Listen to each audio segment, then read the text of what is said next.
Hello, angels. My name is Carly, and today we're going to be rereading my favorite books again.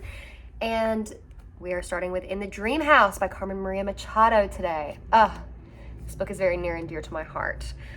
So I first listened to the audiobook in 2020, and she did it to me, okay? This book is her memoir, and it specifically chronicles her first relationship with a woman that was incredibly abusive, and that hits close to home.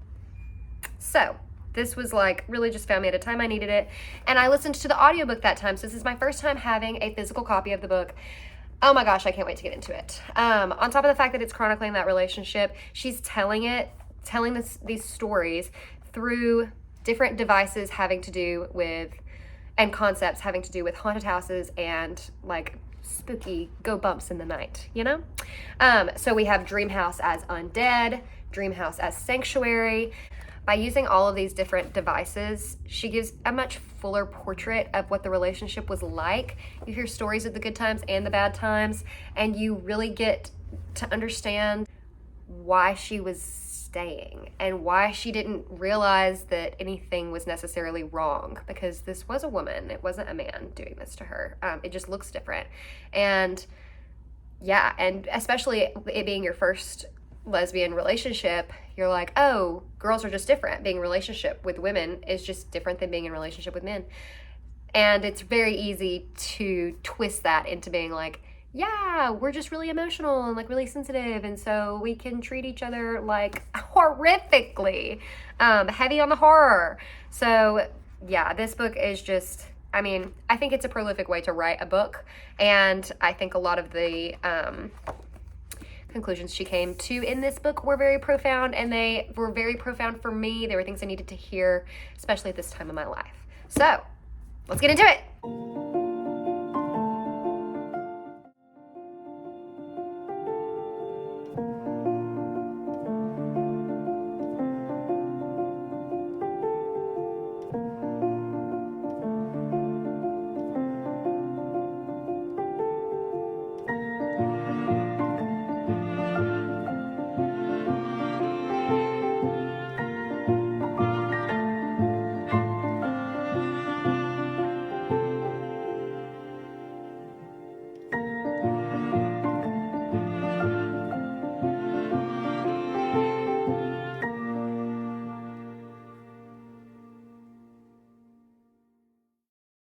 Hello, angels. Me and Stella are back. We are post reread. We're here to report on In the Dream House by Carmen Machado. Stella really got a lot out of this reread. Oh my gosh. Sorry, this is like my third take. Okay. On our reread, we are giving her, as opposed to our 5-star initial read, a 4.5 star. I actually read this in about a sitting. I think I started it one night and read about like this much, and then read the rest of it in a day. It's really quick just because the chapters are so short and the way they're structured is so varying that it really reads like several vignettes all the way through.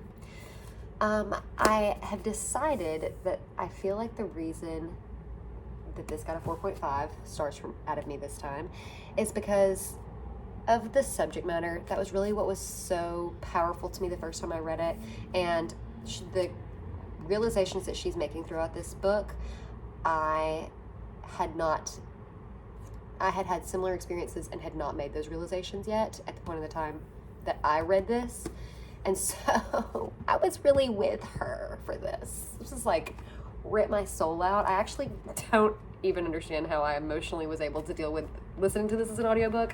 I feel like reading it, and maybe it was because I was reading it afterwards, after I'd already read it before, but I felt like I had like a little bit of a step back.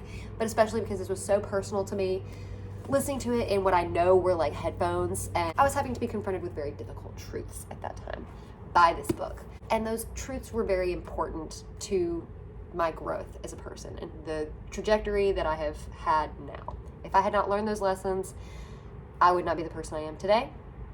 And so, since those wisdoms are like part of my bone marrow now, rereading them did not hit quite as hard, just because what was so powerful about it the first time around were those truths, and I carry them with me every day now. This is still like an incredibly recommendable book, and not just because of these incredible truths that she is having and the subject matter, but also just the form is incredible. If you're interested in things like, I mean, haunted houses even, or just if you're interested in form and like playing with it, this is a book I would recommend to you. There are so many different of the Venn diagrams of things that this book is checking off.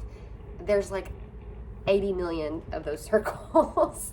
So I could find a reason to recommend this book to anybody, and I still will. I do still love this book. It is still close to my heart. One of the main reasons I even thought about it recently was because there was a trend on Instagram, I think, that was like introduce yourself in 6 books. And this is one of the books I chose, and that is probably going to be true for a very long time. I don't see a reality in which this book is not a foundational part of who I am. So yeah. I definitely think you should give it a read. If you have already, let me know what you thought.